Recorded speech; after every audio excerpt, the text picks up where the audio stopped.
today's lecture, we will be dealing with Confucius, his ideology and the value system. We have the social origin of Confucius, Confucian texts, particularly the 4 books. Then we have the philosophy of Confucius and the value system. And then we have the philosophy of the later Confucians. And in course of our discussion, we'll also be dealing with the nature of Confucian teachings. When we deal with the history of China, we come across terms like scholar officials, scholar gentry, or simply scholars. These are very familiar terms. And in fact, the Chinese scholars throughout history have studied Confucian texts, Confucian teachings, and they have annotated and re-annotated, made annotation and re-annotation of those classics. And all of them were very proud of the cultural heritage of China. And they felt that China stood at the center of the earth and all others stand on the periphery. It was the center.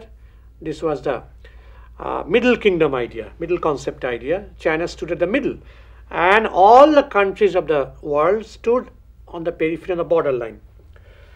And some among those scholars had the time, had the wealth, of course they had the wealth, and the leisure time to spend to study classics and sit for Confucian examinations. A series of Confucian examinations, imperial examinations, and after passing those examinations, they became entitled to get top official posts. And when they became officials, they were not just officials, they were scholar officials. And when they became scholar officials, they utilized that position to amass wealth, a fabulous amount of wealth. And what they also did was to give advice to the rulers. They became the advisors to the rulers.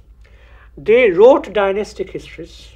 It was they who adorned the court or the whole administrative structure, and they were known as a scholar gentry officials who were tools of the rulers from one dynasty to another.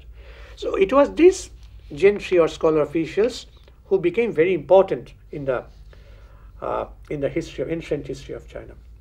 Now, it was during the rule of the Han dynasty. Han dynasty followed after the Qin. That was 206 BC to 220 AD.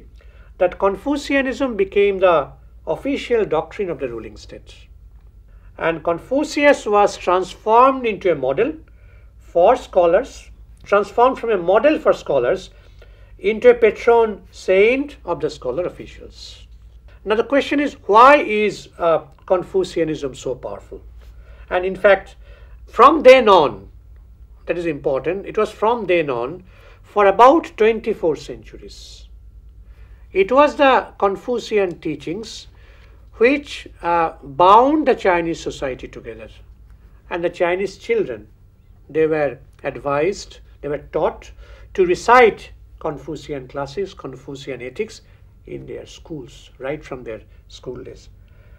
And so the question that naturally arises was why this was so, why was it so long lasting and so powerful? Confucius belonged to the period of the Zhou dynasty, 551 BC. That was when he was born. The dominant political structure of the Zhou dynasty was fiefdom. Most of the official positions were held by slave-owning aristocracy, by hereditary right, and the fiefs were hereditary. And together with this social structure, there arose a complex code of rights, that is RITES, rights, known as the Zhou rights.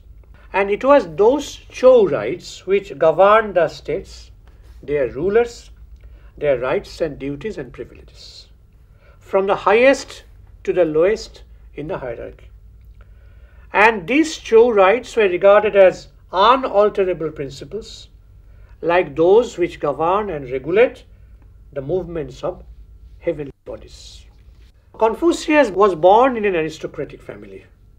It is pertinent to point out that though he was born and reared in an aristocratic family, Confucius, quite naturally, never questioned the nature of that society. but fully supported it.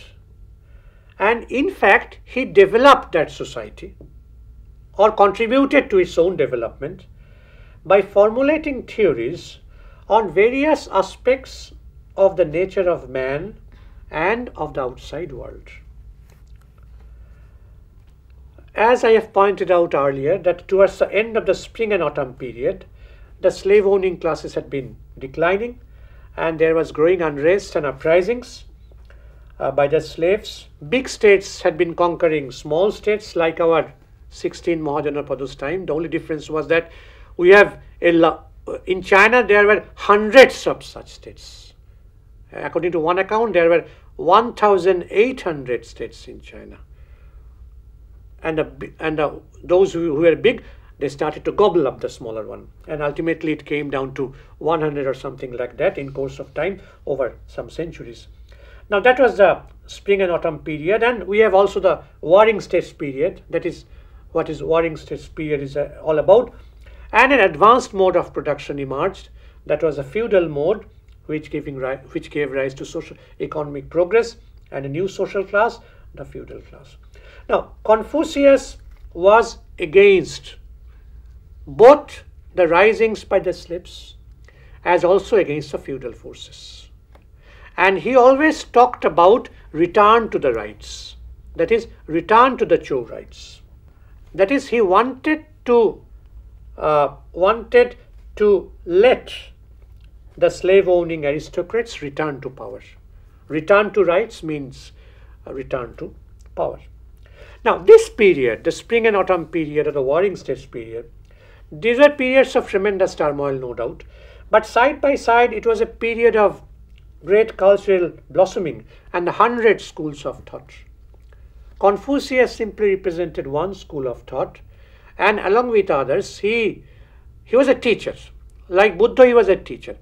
But unlike Buddha, he, along with others, moved from the court of one governor to another to have a hearing so that they could get some job and could get themselves integrated with the ruling state apparatus. And actually what made Confucianism so important in history was its sheer conservatism. It was very much conservative in character, and it always supported the status quo. Although Confucius became the founder of a school of thought, he himself did not compose any doctrinal works, except one, and that is Annals of the State of Lu. Lu was a state of which he was a governor at one point of time, and he wrote a text, Annals of the State of Lu. The most important book is the Analects, Confucian Analects, edited by many persons. It has been edited by Ezra Pound. It had been also been edited by many persons. And it was the Analects which contains his sayings and conversations, like our Tripitaka, Buddhist Tripitaka, which contains teachings, conversations of Buddha. And in fact, the Analects is regarded as the Confucian Bible. Actually, these teachings were compiled and amplified by others in two other treatises, two other texts. One was the Great Learning or the Higher Education. That is another text, maybe the third one. And this book constitutes the gateway through which beginners enter into the path of virtue. And the other was the Doctrine of the Mean or the Golden Mean. This is important for understanding Confucian philosophy, the Golden Mean or the Doctrine of the Mean. Now, these were the four books which century after century, every Chinese schoolboy had to recite. In Confucius' opinion, heaven, art, and man were one unified and harmonious whole, preordained by heavenly principles. Everything on earth, including the status of human beings, was decided by heaven. As to the question how to govern a state and rule the people, Confucius said that the essential requisite was to revive and adopt the principles and practices, laws and regulations of kings of ancient dynasties. He was going back to the past, ancient past, distant past, and he opposed the rising class of landowners, and he hated the slave uprisings, and he devoted his whole attention to that principle: restrain oneself and return to the rights. That is, return to the true rights. And in fact, this was the basic idea. This was a political idea of the Confucian school, the rule of the rights, the rule of the true rights. One Chinese scholar, Bai Shui, as also many other scholars, they hold that Confucianism to some extent was reformist in character. Confucius proposed that good and talented people, irrespective of their social status, should be appointed to official posts. That is, career should be open to talents. That is the essence of the idea. Now, such an idea was contrary to the prevailing practice of hereditary rule. Joseph Needham was discussing this issue. He noticed the germs of the modern bureaucratic system in this principle, that is, career open to talents. The important point is, if it is theoretically accepted that social status is irrelevant here, it is also true that not all people were in a position to do that. Because who would be able to do that? Only those people who had that talent, who had the time, wealth, and who had the time to pass Confucian examinations. Because you are studying to become an official. That is another element in Confucius' teachings, that one is studying to become an official, and to become an official, that is the scholar official, you must have wealth and you must have the leisure, the time to do so. And it is needless to say that common people did not have either the wealth or the leisure to do so. Now, Confucius, at the side by side, he stressed the importance of benevolence, regarded it as the highest ideal of morality. Yet, according to him, benevolence meant different grades of love. More love for those who were close and less love for those who were distant. More for the highly placed and less for the lowly. That is very important. In Confucius's writings, there is a clear line of demarcation between the superior and the inferior, between the high and the low, between the mental labor and physical labor. One of his students, Fan Chi, asked his master about how to grow grain. But the master said he was not a farmer, so he was not in a position to answer. When asked about how to grow vegetables, he said he was not a market gardener. And then when Fan Chi went out, Confucius said to some other students, "What a small man, poor Fan Chi." It shows the difference between the high and the low. All the questions were related to lowly people, with which lowly people were associated. So Confucius is a sage. So how can he be in a position to answer those questions?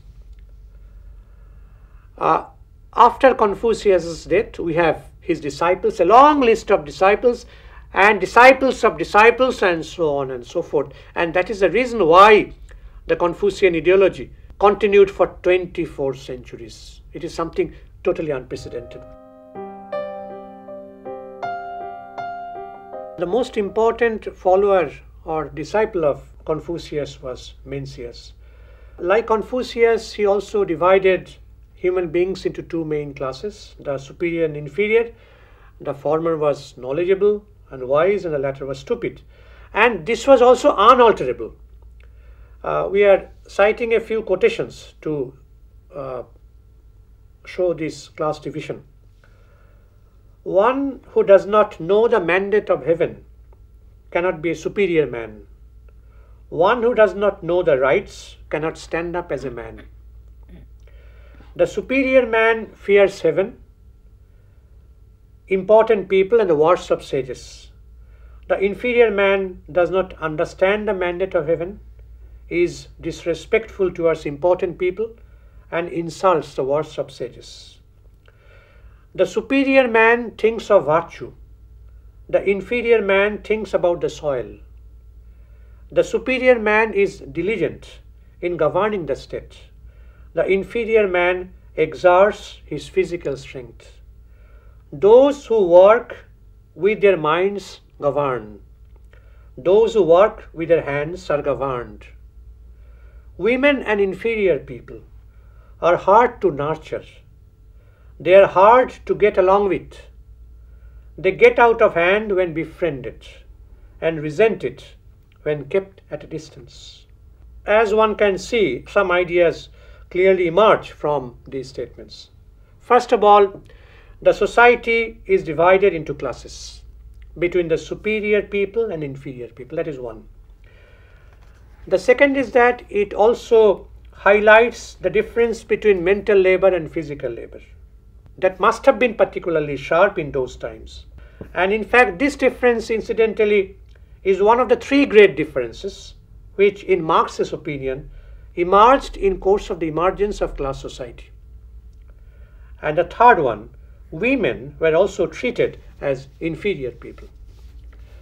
Now, at a much later period and in a totally different historical context, Mao Zedong wrote that the Chinese people had 3 ropes round their necks, but the women had 4: political authority, clan authority, religious authority, and the authority of the husband. And these were the authorities which embodied the whole feudal and patriarchal ideology and social system.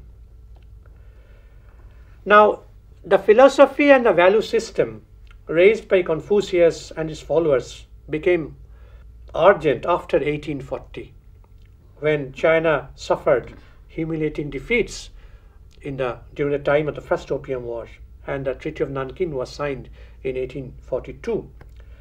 Now, the common people were very much enraged and tried to fight foreign powers back. The scholar gentry, the scholar bureaucrats, they also felt humiliated that a heaven-ordained Confucian world should be defeated, should be bullied by the barbarians from afar. That was something which was unacceptable to them. So a new idea arose from that time, that is, Confucian scholarship, Confucian knowledge, Confucian ethics, morality, value system, etc. These are not enough. They need to supplement it with Western science and technology. That idea emerged from then on. That was a new experience, new education. The imperial examination, the old Confucian examination, that was abolished in 1906.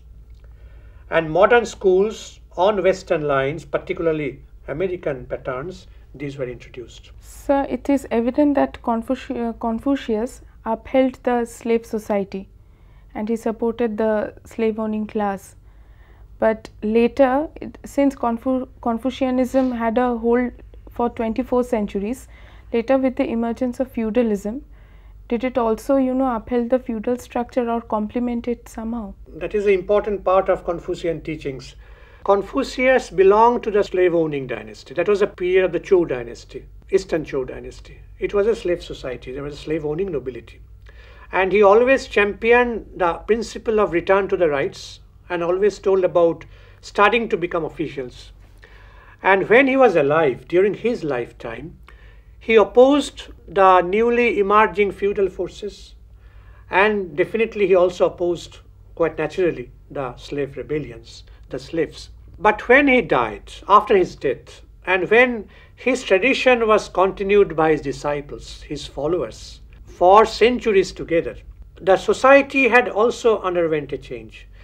In fact, we have the first feudal empire. That is important. One important point is that when the Qin Shi Huangdi established the first feudal empire in China, the Qin dynasty of China, he destroyed many Confucian writings. Many Confucian writings. He belonged to the legalist school. Legalist school is one school of the 100 schools of thought. Anyway, now, but after the end of Qin rule, when Han they came, they restored Confucius, as I have said. Now, that period was a feudal period, not the slave one. The Qin period, the Han period, both feudal periods, and the dynasties which followed them. They appropriated Confucian ideology, the Confucian system. And since Confucian system supported the status quo, it supported the old slave society when Confucius was alive. And after his death, many centuries after his death, the theory remained, and there were annotations and re-annotations, explanations and more explanations, and so on and so forth. So all these became they provided the philosophical basis for the feudal system, because it was a different situation.